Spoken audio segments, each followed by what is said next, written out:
in the heart of the crystalline spires of the Zenthari royal palace, where gravity danced in gentle spirals and light refracted into colors unseen on Earth, Princess Larissa stood like a statue carved from moonlight and emerald. Her skin shimmered with the soft jade glow unique to her royal bloodline, and her long silken hair flowed like strands of frost caught in a slow breeze, pure white, weightless, almost alive.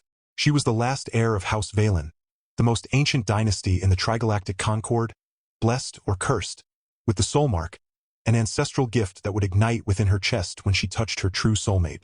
For centuries, it had remained dormant, a quiet ember beneath her ribs, ignored but never forgotten. The palace elders said it would activate only once, only for the one being across all dimensions whose essence resonated perfectly with hers. They also said it would be someone noble, genetically compatible, spiritually aligned, someone from the 7-star houses or at least within the Concord's elite. Never, not in 10,000 scrolls of prophecy or astrological charts, did they mention a human. Especially not one wearing a stiff navy blue uniform with a dented helmet and boots scuffed from walking miles of anti-grav corridors no one else bothered to patrol. His name was Joran Tivik, though no one ever used it. To the Zenthari, he was simply the Terran Guard, a low-ranking security officer assigned to the outer sanctum after failing his 3rd psych evaluation test back on Earth.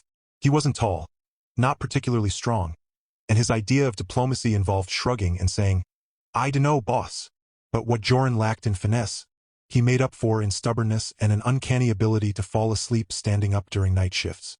That night, as the twin moons of Zenthar aligned and the palace hummed with ceremonial energy, Joran was doing exactly that, napping against a pillar shaped like a coiled serpent made of liquid quartz, when the emergency alarm blared. Red lights pulsed. A voice echoed through the hall in melodic Zenthari. Unauthorized biosignature detected in the Hall of Ancestors. Security response required. Joran jolted awake, nearly knocking himself out on the glowing pillar. He fumbled for his stun baton, muttered something about stupid space ghosts, and shuffled toward the source. The Hall of Ancestors was off-limits to non-royals, lined with floating ancestral crystals that contained the recorded consciousnesses of past rulers. It was also, according to palace legend, haunted by the spirit of Queen Zyra, who once turned a court jester into a singing mushroom for laughing too loudly during a state funeral. Joran didn't believe in ghosts. He did believe in overtime pay, so he went in. Inside, the air was thick with the scent of ionized stardust and old incense. The crystals pulsed gently, whispering forgotten lullabies in dead languages. And there, in the center of the chamber, stood Princess Larissa, her bare feet hovering inches above the floor, eyes closed, hands pressed against a massive central crystal, the Heartstone. She was communing with her ancestors, attempting to seek guidance about the looming galactic summit, where her marriage alliance would be discussed. Marrying for politics, not love, was expected. But the soul mark burned hotter these days, a restless ache she couldn't explain. She opened her eyes just as Joran stumbled in, tripping over his own feet and crashing into a ceremonial urn shaped like a 6-winged phoenix. It wobbled, tipped, and shattered with a sound like breaking glass and distant thunder. Larissa gasped, spinning around, and froze. So did Joran. He stared at her, mouth open, eyes wide. Not because she was beautiful, though she was in a way that made his brain short-circuit, but because she was glowing. A soft, pulsing light emanated from her chest, right over her heart, like a tiny star had taken root beneath her skin. It throbbed in rhythm with her breath, casting greenish shadows across the marble walls. "What are you?" Joran whispered, gripping his baton like it might protect him from divine wrath. Larissa didn't answer. She took a step forward, then another, her movements graceful, otherworldly. Her white hair floated as if underwater. Her green skin seemed to ripple with emotion. And then, without warning, she reached out and touched his hand. The moment their fingers met, the light in her chest exploded. It wasn't fire. It wasn't electricity. It was pure resonance. A wave of golden-green energy that surged outward, cracking the nearest ancestral crystal and sending ripples through the very fabric of the room. The ceiling shimmered. Gravity stuttered. Joran felt it too. Not pain, but warmth, like sunlight pouring into a dark attic. A strange sense of recognition, as if some part of him had been waiting for this touch since birth. Larissa staggered back, clutching her chest. Her eyes, large and silver like liquid mercury, filled with shock, then disbelief, then something deeper, awe, fear, wonder all tangled together. "No," she breathed. It can't be. But the soul mark didn't lie. It had ignited. It had chosen. And it had chosen him. Joran blinked. Did I do that? Did I break something? Is that thing supposed to glow? Larissa didn't answer. She stared at him like he was a puzzle the universe had thrown at her without instructions. A human. A guard. A clumsy, sleepy, utterly unremarkable Terran from Sector G9. Population 2 million. Known mostly for its failed cheese industry and frequent meteor showers. This was not possible. This was insulting to thousands of years of royal breeding and spiritual alignment. And yet, the bond was real. She could feel it humming between them, a thread of invisible energy connecting her soul to his. It was warm, steady, comforting, like finding shelter in a storm you didn't know was coming. You, she finally said, voice trembling, you are my soulmate. Joran choked on air. I'm your what now? Before she could respond, the doors burst open. Captain Vorlix, commander of the Royal Guard, stormed in with 4 armored sentinels, their weapons raised. Vorlix was a towering Zenthari male with obsidian-black skin and eyes like burning coals. He wore armor forged from star metal, and his voice could shatter glass. Princess, he boomed, are you harmed? We detected a soul mark activation.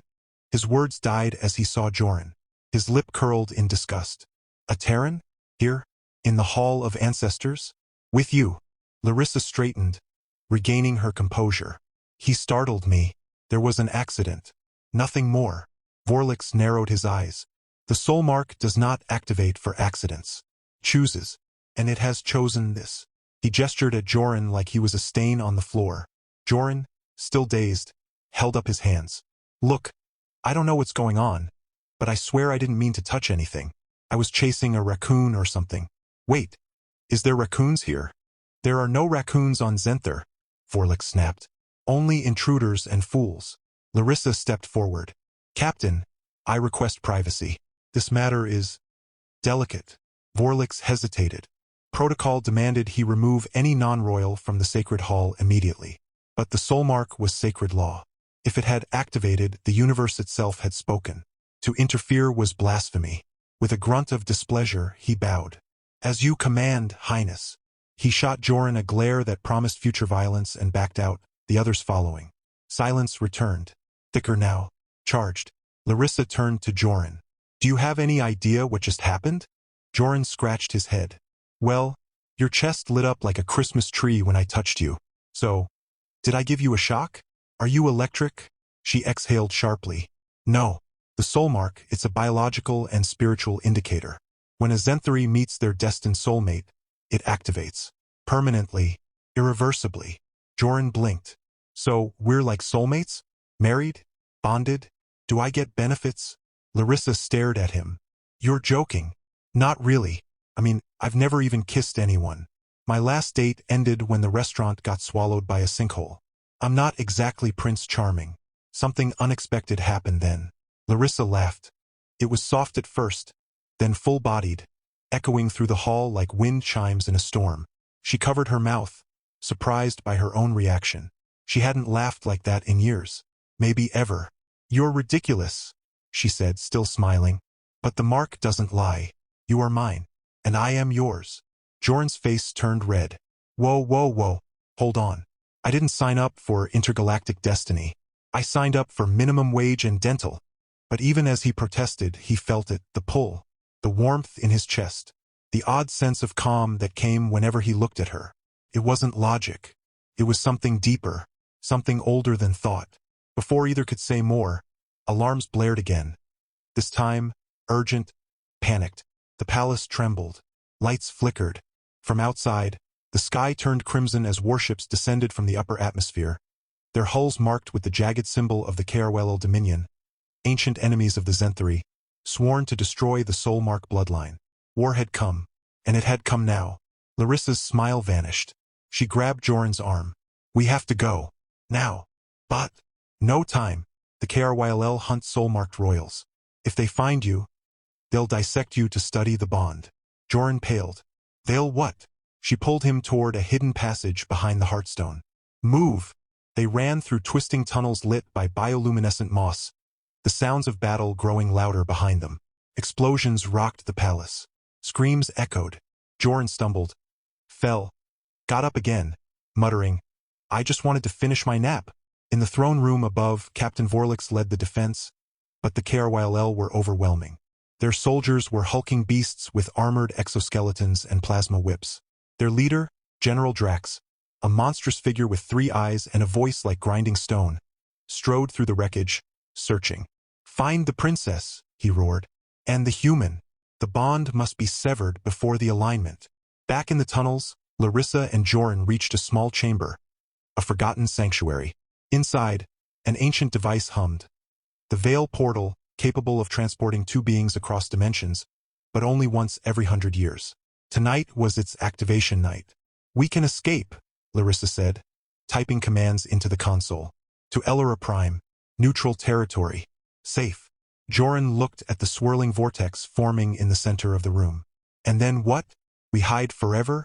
Play house on some alien planet?" She turned to him. "Would that be so bad?" He hesitated, looked at her, really looked. Her green skin, her white hair, those silver eyes that held galaxies. The way she'd laughed, the way his chest still hummed when she was near. "I don't even know you," he said quietly. "And yet," she replied, stepping closer. "Your soul does." The portal flared to life. Light filled the chamber. Then booms. Heavy footsteps. Shouts. "They're here," Larissa whispered. The door exploded inward. KRYLL soldiers poured in, weapons raised. Behind them, General Drax loomed, his 3 eyes locking onto Joran. "The human," he growled. "The abomination bonded to royalty. Destroy him." Larissa stepped in front of Joran. "You will not touch him." Drax laughed. "Sentiment. How weak. The Soulmark is a myth, a fairy tale for children. Love cannot survive war." Joran, still behind her, felt something surge inside him. Not fear, but defiance. He wasn't a warrior. He wasn't brave. But this woman, this impossible, glowing, laughing princess, had called him her soulmate. And somehow that meant something. Something real. He pushed past her. "Hey, ugly." Drax turned, surprised. Joran grabbed a loose piece of metal from the floor, a shard of broken console, and hurled it like a discus. It smacked Drax square in the middle eye. The general roared. Chaos erupted. Larissa fought with grace and fury, using energy daggers formed from her own power. Joran, meanwhile, fought like a man who'd watched too many action movies and remembered half the moves. He kicked, dodged, threw things, and once accidentally stunned a soldier with his own baton after tripping and pressing the button into the guy's chest. "Whoops. Sorry, buddy." They were losing, outnumbered, cornered. Just as Drax raised his weapon to strike, the Veil portal pulsed violently. A beam of light shot out, wrapping around Larissa and Joran. "No!" Drax bellowed. The world twisted, colors inverted, sound disappeared, and then they were falling, through stars, through time, through silence. They landed hard on soft grass under a lavender sky. Twin suns hung above, casting golden and blue light across rolling hills dotted with floating stones and trees that sang in the wind. Elora Prime. They were safe. For now. Joran groaned, sitting up. "Did we just dimension jump?" Larissa lay beside him, breathing heavily. Then she sat up, looked at him, and smiled. "We did." He looked around. "So, this is it? We're fugitives? On the run? Together?" She nodded. "Unless you'd rather go back." He thought of the palace, the war, the giant 3-eyed monster who wanted to dissect him. Then he looked at her, really looked. "No," he said. "I think I'll stay."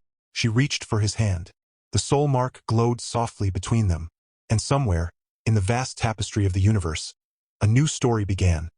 Not with grand proclamations or epic battles, but with a clumsy human guard and an alien princess who found each other in the chaos of fate, laughter, and a little too much broken pottery.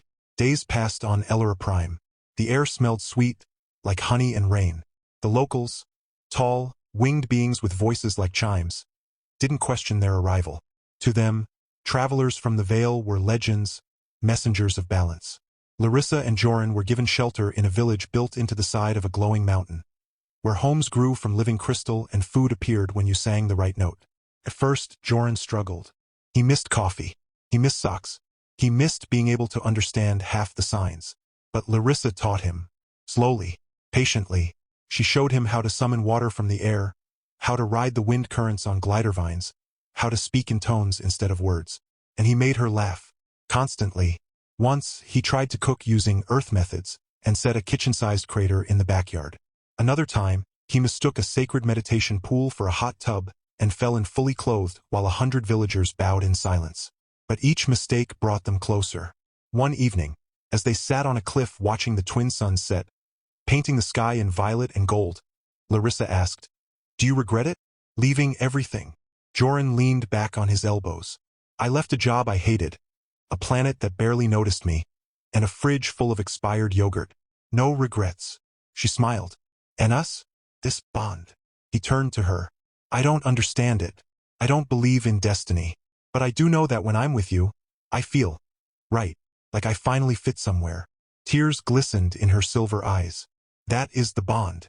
Not magic, not fate, just truth." They sat in silence as the stars emerged, thousands of them, brighter than any Earth sky. But peace never lasts. Days later, a shadow passed over the sun. A ship, dark, jagged, unmistakably HFY, descended through the atmosphere. Scouts, hunters, they had followed the veil's trace. Joran saw it first. "Leary? We've got company." She joined him, her expression hardening. "They won't stop. Not until the bond is broken." "So what do we do?" She looked at him. "We run. Or we fight." He sighed.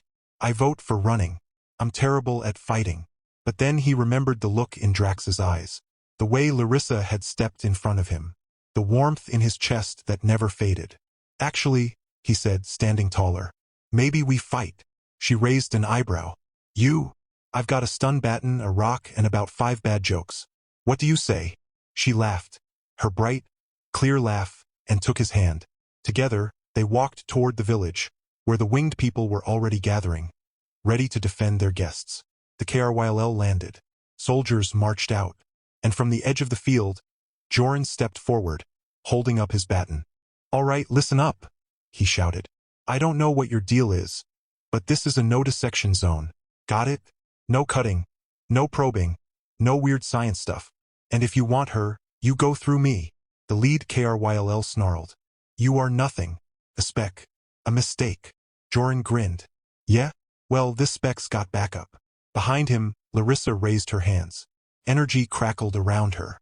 The villagers lifted into the air, wings spread, voices rising in a harmonic chant that made the ground tremble. The HFY hesitated. And then the bond flared. Not just in Larissa, in Joran too. A pulse of light erupted from his chest, meeting hers, forming a bridge of golden-green energy that stretched into the sky. The earth shook. The air hummed. The veil itself seemed to stir. The HFY screamed as the energy wave hit them, disarming, repelling, throwing them back into their ship. The hatch sealed. The engines roared. And the ship lifted fast, desperate, vanishing into the clouds. Silence. Then cheers. Joran collapsed to his knees, gasping. Did I just do that?" Larissa knelt beside him, tears streaming. The bond responded. "It sees you as equal, as protector, as partner." He looked at his hands. "I'm not a hero." "No," she said softly. "You're something better. You're mine." And as the villagers celebrated, as the stars blinked above, as the wind carried songs through the valley, Joran realized something. Maybe destiny wasn't about being chosen. Maybe it was about choosing back. Weeks turned to months. The HFY didn't return, but whispers spread. Of the Green Princess and her human shield. Of the bond that defied stars. Prophecies stirred. Rebellions sparked in conquered worlds. The trigalactic concord trembled. And still they stayed on Elora Prime. Joran learned to fly on glider vines. Larissa learned to make Earth-style pancakes. Burnt, but heartfelt. They argued about music, chores, and whether pineapple belonged on pizza. She said no. He said, "Fight me." One night, under a sky full of falling stars, she asked, "What if we have to leave? What if the galaxy needs us?" He tossed a pebble into the void. "Then we go. Together." She smiled. "Even if it's dangerous? Especially if it's dangerous. Who else is going to save the universe with terrible jokes and a stun baton?" She leaned her head on his shoulder. The soul mark glowed between them. Not loud, not flashy, but steady, eternal. And far away, In the ruins of a forgotten temple on a dead moon, an ancient machine stirred. The gears turned. The screens lit. A single message scrolled across its surface in forgotten code. Soulmark detected. Phase 1 complete. Initiating universal resonance. Prepare for alignment. The message pulsed once, then faded into the dark stone of the forgotten temple, buried beneath layers of cosmic dust and time. No one saw it. No one heard it. But somewhere, deep in the fabric of space, in the silent hum between stars, the universe shifted. A single spark had ignited a chain reaction older than galaxies. Back on Elora Prime, life moved gently. The days stretched long and golden, filled with laughter, quiet moments, and the kind of peace that feels too perfect to last. Joran had started calling their little crystal cottage the intergalactic bunker of love, mostly because he'd painted a heart on the front door with glowing moss and insisted it needed a dramatic name. Larissa rolled her eyes, but secretly loved it. Still, she dreamed. Every night, the same dream. A vast machine humming beneath a black sun, gears turning like hearts beating in unison, and a voice, soft, ancient, neither male nor female, whispering, "You are not just soulmates. You are keys." She woke one morning gasping, her hand pressed to her chest where the soul mark burned hotter than ever. Not painful, not alarming, but insistent, like a clock ticking toward something inevitable. Joran stirred beside her, blinking sleep from his eyes. "Bad dream again?" She nodded, sitting up. "It's not just a dream, Joran. It's a memory, or a warning. I don't know which." He propped himself up on one elbow. "Okay, so, what did the spooky space voice say this time?" "That we're keys." He frowned. "Like to a lock? Did we lose our house key again? 'Cause I told you not to put it in the singing plant." She gave him a look. "Not that kind of key. Something bigger. Like we're meant to open something. Or stop something." Joran scratched his head. "So what, we're part of some galactic treasure hunt now? Do we get a map? A talking parrot?" Before she could answer, the sky cracked. Not with thunder. Not with lightning. With sound. A deep, resonant tone that made the ground vibrate and the floating stones tremble in midair. The villagers froze. Birds fell silent. Even the wind stopped. Then, from the edge of the valley, a figure emerged. Tall, cloaked in shifting silver fabric that seemed to drink the light. No face. Just a smooth, reflective surface like polished mercury. It walked without footsteps, gliding over the grass as if gravity were a suggestion. Larissa stood instantly, pulling Joran up with her. "That's not one of ours."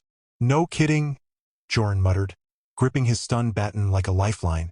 "And why does it look like a disco ball with identity issues?" The figure stopped 10 paces away. When it spoke, its voice echoed from everywhere and nowhere, layered with harmonics that made Joran's teeth ache. "Princess Larissa Valen, human Joran Tivik. The alignment nears. You must come." "Come where?" Larissa demanded. "Who are you?"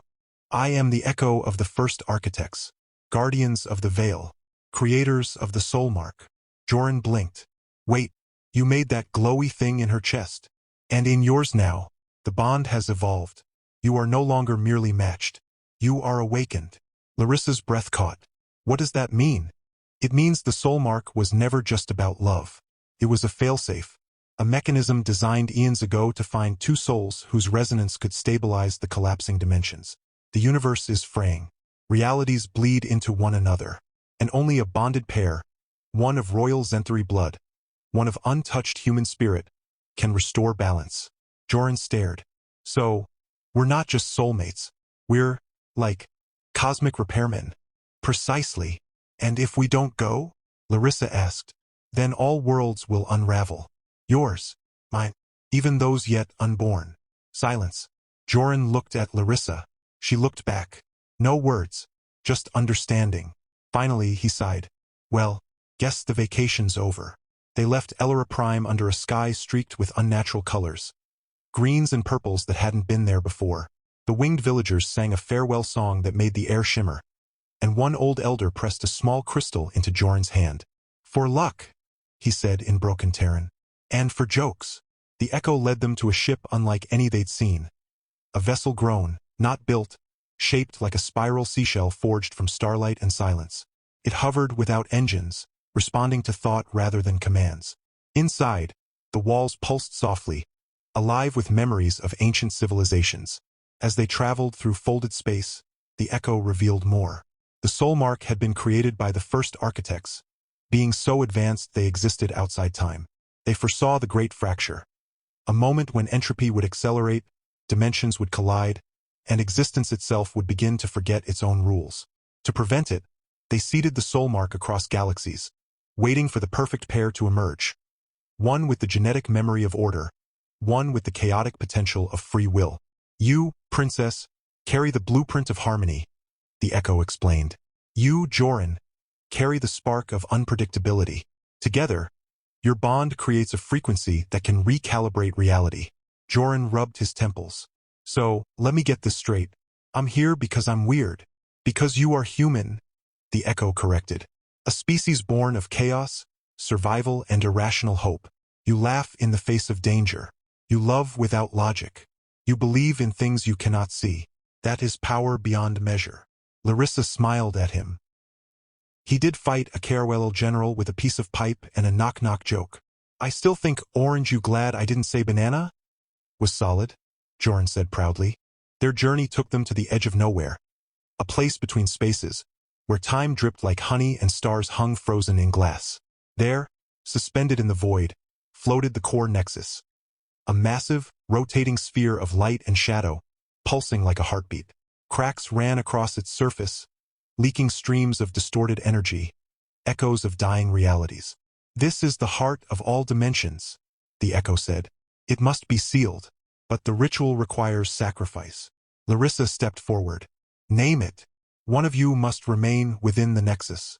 Their essence will become the anchor, permanent, irreversible. Joran's stomach dropped. Wait, what? One of us has to stay? As in, forever? Yes. Larissa turned to him, her silver eyes fierce. Then it's me. No, Joran said instantly. Absolutely not. You don't understand the ritual, she argued. My biology is designed for this. My energy can integrate with the nexus. Yours isn't compatible. And you think I'm just gonna let you vanish into a magic ball while I go back to making burnt pancakes? No way. It's the only way. Then there's another way. There was shouting, tears, a moment where they stood inches apart, both stubborn, both terrified of losing the other. And then chaos. Alarms blared inside the ship. The lights flickered red. The echo turned sharply. Intruder. From the shadows of the corridor, figures emerged. KRYLL soldiers. But not just any KRYLL. At their helm stood General Drax. Alive, rebuilt, his 3 eyes glowing with cybernetic fire. His body was half machine now, fused with dark technology that pulsed with stolen energy. You, he growled, pointing at Joran. You disrupted the natural order, bonding royalty to filth. It ends now. Larissa stepped in front of Joran. You'll have to go through me. Drax laughed. I already have. With a gesture, he activated a device on his wrist, a black orb crackling with anti-resonance waves. It lashed out, striking the core nexus. The cracks widened. Reality twisted. One moment they were in the void. The next, they were standing in a city of glass towers under a purple sky. People walked past in strange clothing, speaking in a language that sounded like music. Joran recognized it instantly. Earth, but wrong. Cars flew. Buildings bent at impossible angles. A newspaper stand displayed headlines. President Nebula re-elected in Galactic Senate. A child walked by holding a leashed creature that looked like a flamingo with 6 legs. This isn't real, Joran whispered. This is an alternate world. Drax sneered. One of many. My device fractures reality. Every second, another timeline collapses into chaos. Soon all will be disorder. And in disorder, the strong rule. Larissa's eyes widened. He's using the instability to amplify his weapon. He's not just destroying. He's harvesting the energy of broken worlds. Joran clenched his fists. We have to stop him. But how? She asked. If we enter the Nexus, one of us dies. If we don't, everything unravels. Joran looked around, at the twisted earth, at the people who didn't realize their world was fake, at Larissa, whose hand he still held. Then he smiled. I've got a plan. What? What plan? He pulled the crystal from the Illyrian elder out of his pocket. Remember what he said? For luck, and for jokes. She stared. You're not serious. Dead serious. Because if the bond works on love and resonance, then maybe it also works on stupid human ideas. Before she could stop him, Joran ran, not toward the Nexus but toward Drax. "Hey, Metal Mouth," he shouted. "Bet you can't catch me." And he dodged. Not like a warrior. Like a guy who'd spent his childhood dodging bullies in alleyways. He zigged, zagged, tripped over a floating bench, recovered, and threw the crystal straight at the anti-resonance orb. It struck dead center, and exploded not with force, but with sound. A single note, pure, harmonic, the same song the Illyrians sang at dawn. The orb shattered. Drax roared, and the fractured realities snapped back. They were in the void again. The Nexus still cracked, but stable for now. Drax lunged, but Larissa was ready. She unleashed a wave of energy, slamming him into the side of the ship. The Caerwell soldiers scrambled, but the Echo activated defenses. Beams of light disarmed them, sealed them in stasis fields. It was over, but the problem remained. One of them had to stay. Joran turned to Larissa. "I'm going in." "No," she begged. "Please. I'm the unpredictable one, remember? The chaos factor. Maybe I'm the one the Nexus needs. Not as an anchor, but as a catalyst. The ritual wasn't designed for that. Then we redesign it." He kissed her, deep, desperate, full of every word he couldn't say. Then he turned and sprinted toward the Nexus. "Joran, wait!" But he didn't stop. He leapt into the light, and vanished. Inside the Nexus, time did not exist. Space did not matter. Joran felt himself unraveling. His memories, his body, his very self dissolving into raw energy. He saw everything. His childhood, his failures, the day he met Larissa, the way she laughed, the way she looked at him like he was something more. And then he heard the voice. "You do not belong here." "I know," Joran thought, "but I choose to be here. Sacrifice is not enough. The anchor must be eternal." "Then don't make me an anchor. Make me a spark." Silence. Then, "Explain. If you want balance, you need change. You need surprise. You need someone who doesn't follow the rules. Someone who tells bad jokes.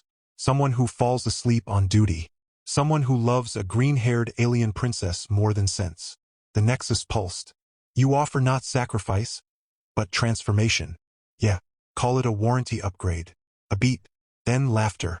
Not human, not Zenthary, but understanding. Energy surged, not into Joran. Through him, he became a conduit, a bridge. His human spirit, wild and unshaped, merged with Larissa's royal essence, amplified by the bond, and channeled directly into the heart of the Nexus. Crack sealed. Light flared. The universe sighed. Outside, Larissa collapsed to her knees as the Nexus stabilized. Its surface smooth, its pulse strong. The Echo watched in awe. It worked.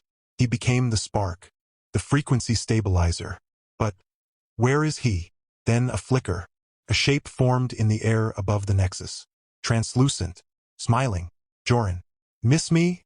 he said, his voice echoing from the stars themselves. Larissa sobbed. "You're everywhere. Mostly here. A little bit in the kitchen. Definitely in your hair.